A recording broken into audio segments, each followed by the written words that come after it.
السلام علیکم ورحمۃ اللہ وبرکاتہ۔ محترم ناظرین، ہم سواگت کرتے ہیں ہمارے چینل مولانا تمیم آفیشل یوٹیوب چینل پر۔ دوستو، آج کی ویڈیو کا ٹاپک بہت اہم ٹاپک ہے کہ مسلمان کے لیے گانا سننا کیسا ہے، کیا ہے اس پر دارالعلوم دیوبند کا فتویٰ۔ یہ ساری حقیقت اس ویڈیو میں ہم آپ کو بتانے والے ہیں، اور حضور صلی اللہ علیہ وسلم کی کیا لعنت ہے گانا سننے والوں کے اوپر، یہ ساری چیزیں بھی اس ویڈیو کے اندر ہم آپ کو بتانے والے ہیں۔ دوستو، سب سے پہلے بات کر لیتے ہیں، جو آدمی گانا بجانے کا کام کرے یا اس کا اپنے گھر پر اہتمام کرے، ان دونوں پر لعنت ہے۔ گانا سننا گناہ ہے، اس کے پاس بیٹھنا فسق ہے، اور اسے لذت حاصل کرنا کفر ہے۔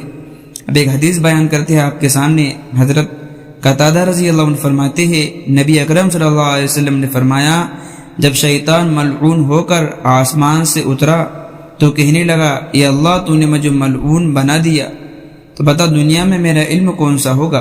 اللہ نے فرمایا، تیرا علم جادو ہوگا۔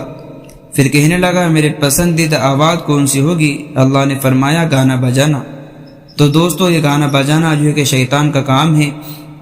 اب آپ کے سامنے ہم فتویٰ لگاتے ہیں، آپ دیکھ سکتے ہیں اس میں گانا بجانا کیسا ہے۔ گانا سننے سے ایمان باقی رہتا ہے یا نہیں؟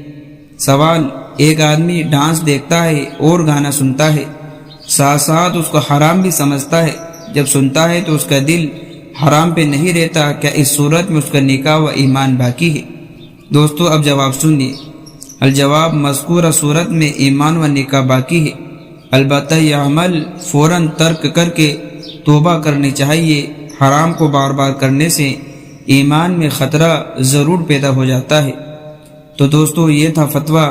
ملتے ہیں نیکسٹ ویڈیو میں۔ السلام علیکم ورحمۃ اللہ وبرکاتہ۔